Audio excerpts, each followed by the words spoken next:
What happens when Hollywood's most iconic tough guy goes head to head with daytime TV's most unapologetic host? And neither one is willing to blink. You're about to witness one of the most explosive confrontations in television history. A showdown where respect collides with ego, and 6 decades of Hollywood grit meets the blunt force of modern media outrage. This isn't just another interview gone wrong. This is the moment Clint Eastwood reminded the world.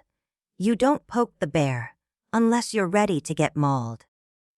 Make sure you subscribe and sound off in the comments. Whose side are you on?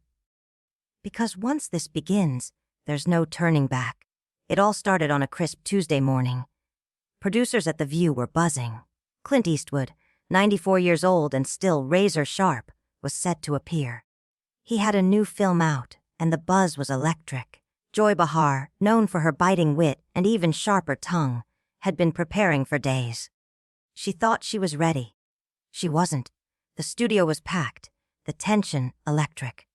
Clint walked out in a dark suit, that slow, deliberate stride that made entire movie theaters fall silent. He sat down, calm as ever. Joy leaned forward, already smiling like a cat about to pounce. Clint Eastwood. "Welcome to The View," she said with that signature condescending lilt. "I have to admit, I'm surprised you agreed to come on our show. Seems like our audiences couldn't be more different." Clint's eyes narrowed. Just a flicker, but enough to silence the room. "Well, Joy," he replied, "steady as stone. I've always believed you talk to everyone. That's how you learn." Joy smiled, but it wasn't friendly. "Interesting," she said, "because from what I've seen in your films and your politics, you seem to prefer a much simpler world. The strong, silent type. Shoot first, ask later." The co-host stiffened. The air shifted. Clint didn't flinch. He just stared. "You might be confusing movies with real-life, Joy. In my experience, the ones who talk the most usually have the least to say." The audience murmured. Joy leaned in, voice sharp. "So now we're getting wisdom from Hollywood.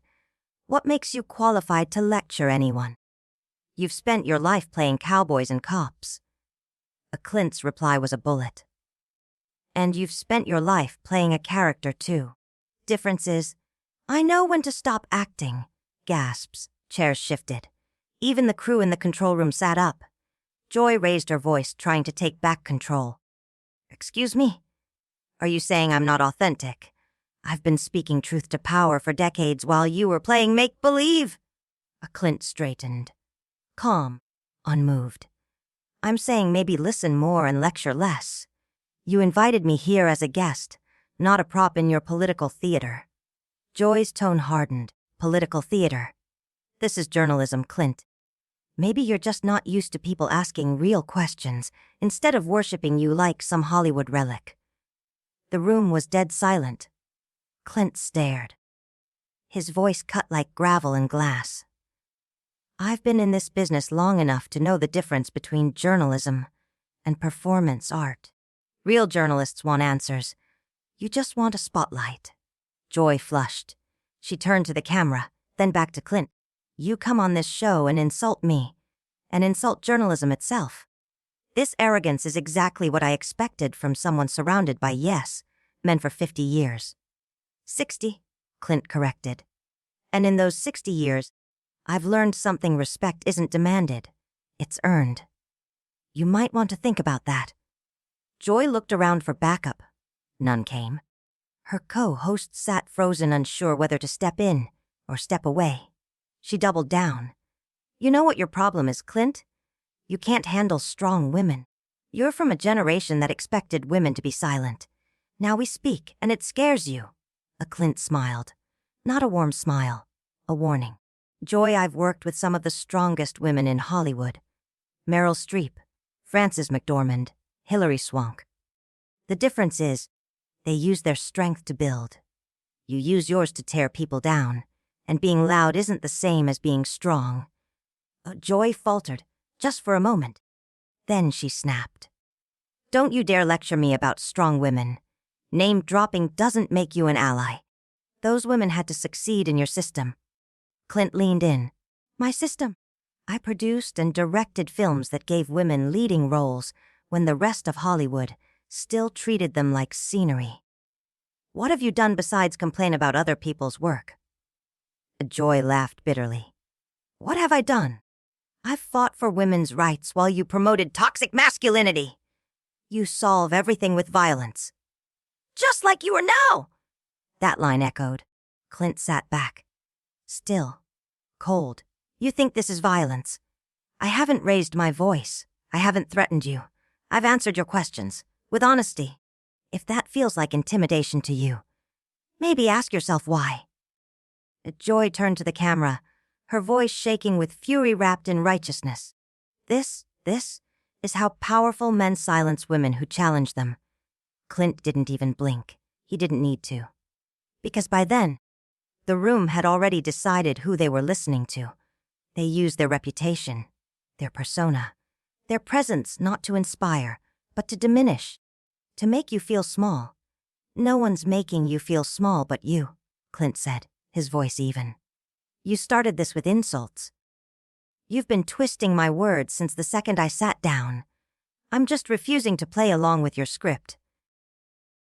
The tension in the studio was unbearable. The co-hosts were visibly shaken. Whoopi Goldberg finally leaned forward, her voice tentative. Maybe we should talk about Clint's new film. The reason he's here. But Joy wasn't done. Her eyes burned with that look longtime viewers recognized. A storm was coming. No, she said. I think this is more important. I think the audience deserves to see who Clint Eastwood really is, when he's not hiding behind a character. This is the real man, not the myth. Clint turned toward her slowly, no anger, no arrogance, just clarity. You want to know who I really am? I'm someone who spent his life learning a craft, respecting his peers, telling stories that matter. I treat people with dignity, until they show me they don't deserve it. So let me ask you something, Joy. Who are you? When the cameras aren't rolling and the outrage isn't scripted. The words hit like a gut punch. Joy's face shifted. Shock, then fury, then something dangerously close to fear. She glanced around the studio, searching for support. But all she found were her silent co-hosts and an audience that had gone still. I ask tough questions, she said, forcing confidence into her voice. I hold people accountable. Accountable for what? Clint asked, leaning in just slightly. For thinking differently than you. For not parroting your politics. For not being impressed by your performance. No, Joy fired back, her voice rising. For perpetuating harmful stereotypes. For making films that glorify violence and toxic masculinity. For being part of a system that kept women and minorities in the background for decades. Clint nodded, slowly. You know what's interesting about that accusation? He said. It tells me you've never really watched my films. If you had, you'd know some of my best work is about the cost of violence. About broken men, haunted by what they've done, trying to find redemption. You'd know I've consistently cast strong women and actors of color in roles that matter. Joy scoffed, waving him off. I've seen enough, she said. I don't need to watch every movie you've made to know what you represent. Clint's eyes narrowed. His voice dropped, low, cold, and razor sharp. And there it is. You just admitted it. You're criticizing work you haven't even bothered to understand. You're attacking me based on assumptions and clichés. Exactly the kind of prejudice you claim to fight against. Joy's face flushed deep crimson. She knew she'd walked straight into the trap. But instead of retreating, she lunged. Don't you dare turn this around on me, she snapped. I know what you are. You're a relic. A leftover from a time when men like you could say and do whatever you wanted with zero consequences. Well, that time is over. Your kind of masculinity. It doesn't belong in civilized society anymore. The words hung in the air like a gunshot. The audience audibly gasped. Even the co-hosts looked stunned at the venom in Joy's voice. Clint didn't move. He sat still, for a long, heavy moment. And then, in a voice so quiet the entire studio leaned in to hear, he spoke. My kind of masculinity. You mean the kind that treats people with respect, until they show they don't deserve it.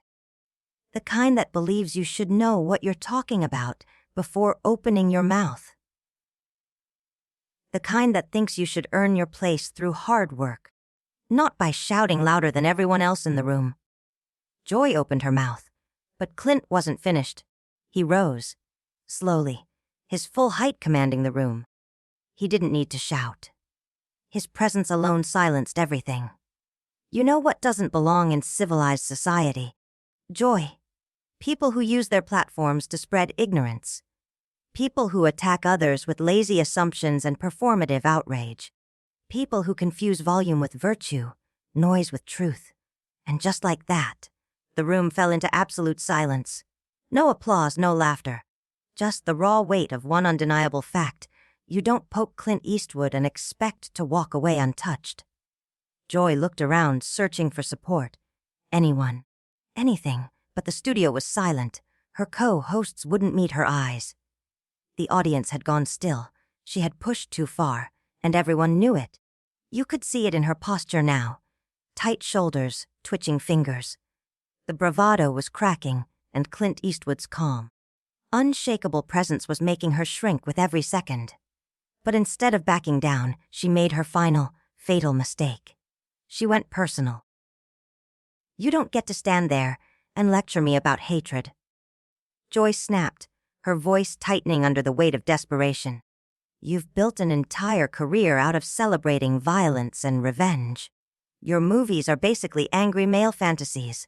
Solve your problems with a gun and walk off into the sunset. And now you're trying to intimidate me the same way your characters intimidate everyone else. Clint didn't move. He stood there, hands at his sides, still as a monument. The silence stretched, deep and suffocating, and then with the weight of 60 years behind his voice, he spoke. Joy, he said slowly. I've been making films for over 6 decades. I've worked with hundreds of actors, directors, writers, and crews from all walks of life. And not once have I ever needed to raise my voice or use intimidation to get what I want. Because real authority doesn't come from fear. It comes from respect. And respect is earned through competence, integrity, and treating people with decency. A Joy gripped the arms of her chair. Her hands were shaking now. She tried to hide it, but it was too late. You think standing up makes you look more powerful, she snapped.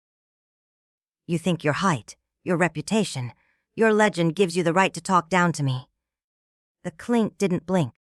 I'm not talking down to you, he said flatly. I'm talking to you. Something you clearly have trouble handling. You've spent this entire interview trying to put me in a box, trying to paint me as your villain.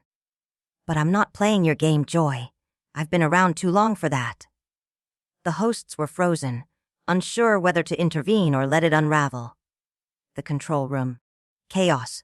Producers whispering frantically. Was this TV gold or a PR catastrophe? And still, the cameras rolled. Joy leaned forward, her voice now laced with hysteria. This right here, is exactly what I expected. A man who can't handle being challenged by a woman. You're used to people treating you like a god. But I see through you, Clint. You're a fraud, a fossil. A symbol of everything wrong with your generation. A flicker passed across Clint's eyes. A flash of that familiar steel that once made entire Western towns tremble. But his voice, controlled, cold, deadly calm. You keep saying I can't handle being challenged. But here's the truth, Joy. You haven't challenged me. You've attacked me. A real challenge. That's based on facts, thoughtful questions, a desire for dialogue. You've offered none of that. Just accusations, assumptions, and cheap shots, hoping something sticks. Joy spun toward the camera again, clinging to the one thing she had left. Narrative control. Do you see this, folks? This is what the patriarchy looks like.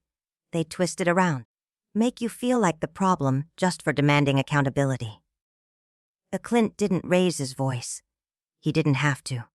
The only person making you look unreasonable is you, he said, almost gently. You invited me here as a guest. You admitted on live television that you haven't even watched my work, and yet you've spent the entire segment trying to tear me down. That's not journalism. Joy, that's not even entertainment. That's just sad. That word hit like a slap. Sad. Joy flinched. Her face cycled through rage, embarrassment, confusion, too fast to track. Don't you dare call me sad, she hissed. I've spent decades fighting for women's rights, for social justice. I've used my voice to speak truth to power. I've held men like you accountable for the damage you've done to society. Clint sat back down slowly, deliberately, every movement heavy with intent. You keep talking about truth to power, but what truth have you spoken today? He asked, voice low. You've made baseless accusations. You've attacked views I've never expressed. You've condemned work you've never watched. That's not truth. That's not justice. That's just prejudice dressed up as principle. The studio was silent. Joy had nothing left but fury, and everyone watching knew it. Joy's breathing was quickening now, shallow, uneven. Her composure had cracked beyond repair. I don't need to watch every one of your movies to understand what you represent, she said, voice trembling. You're a symbol of everything wrong with masculinity in this country. The Clint tilted his head slightly. A symbol, he repeated, the word tasting bitter in his mouth. Not a person, not someone with thoughts, convictions, regrets, and growth. Just a blank slate for your anger. He leaned forward, calmly but deliberately. That's the problem, Joy. You don't see people. You see enemies. You see targets. You see archetypes to take down so you can feel powerful. His words didn't need volume. Their truth carried the weight, and it landed hard. Joy looked around, desperately scanning the studio for backup. Her co-hosts, avoiding her gaze, the audience, dead silent. Even her usual allies were shrinking away. You're twisting this into something about me, she said, now sounding more like someone drowning than debating. But this is about you, your responsibility. You've spent decades telling men that silence and violence are solutions. Clint didn't flinch. But when he spoke again, his voice carried a quiet edge, like a father disappointed in a child. I've made films about the cost of violence, Joy. About broken men wrestling with their failures. About connection, redemption. If you'd ever watched more than the trailers, you'd know that. I've seen enough, Joy snapped. No, Clint said simply. You haven't. You've seen what you wanted to see. You didn't come here to listen. You came to label. To simplify? To attack. Suddenly Joy stood, her chair scraping violently against the floor. I don't have to sit here and be lectured by someone who represents everything I've spent my life fighting against, she barked. Clint remained seated, calm as ever. Your show, is it? He asked quietly, eyes narrowing. I thought it was called The View. Not The Joy Show. The line hit like a hammer. A few gasps escaped the crowd. Even her co-hosts looked down in embarrassment. Joy's face turned white, then red, then white again. You came here with an agenda, she said, pointing an accusatory finger. You wanted to humiliate me. Well, congrats. You did. I came here to talk about my work. Clint replied, finally rising from his seat. You're the one who turned it into a battleground. I just responded, with honesty. Your honesty is just another kind of aggression. Joy fired back, her voice cracking under the strain. And your aggression, Clint said, calm but piercing, is just another form of insecurity. You attack what you don't understand. You call it journalism. But it's theater. You don't want dialogue. You want dominance. Joy looked offstage now, toward the producers. Are we really going to let him turn this show into a monologue? She pleaded. He's hijacking it. But nobody moved. Nobody cut the feed. Because everyone watching understood. This wasn't just an interview anymore. It was a reckoning. Clint took a step toward the edge of the set. I think I've said what I needed to say, he said softly. And Joy, Maybe one day you'll actually watch one of my films with an open mind. You might find something you didn't expect. Don't you dare walk away from me! Joy yelled, voice rising to a scream. We're not done! I'm not done with you. Clint stopped. Turned, his face held no anger, just clarity. Yes, he said. You are done. You were done the moment you chose performance over conversation. The moment you decided to assume instead of ask. You didn't want a guest. You wanted a villain. This isn't an interview anymore. It's a tantrum. And I don't participate in tantrums. With that, he calmly unclipped his microphone and handed it to a stunned assistant. Every movement was deliberate. Grounded, unshakable. Joy stood frozen, eyes wide in horror as she watched it unfold. The legend walking away from her set. Not storming out, not yelling, just leaving. And taking the last shred of her credibility with him. You can't just leave, she stammered, her voice now small. This is the view. People don't just walk away from the view. Clint paused at the edge of the stage, turned one last time. People with self-respect do. The silence was deafening. Joy stood center stage, motionless, humiliated, exposed. Her co-hosts didn't move. The audience barely breathed. And Clint, he turned to the camera. To anyone watching, strength isn't about volume. It's about principle. And sometimes the strongest thing you can do is walk away. With that, he exited, no applause. No music. Just the sound of realization sinking into the walls of the studio. Joy remained on stage, mouth opening and closing like a drowning fish.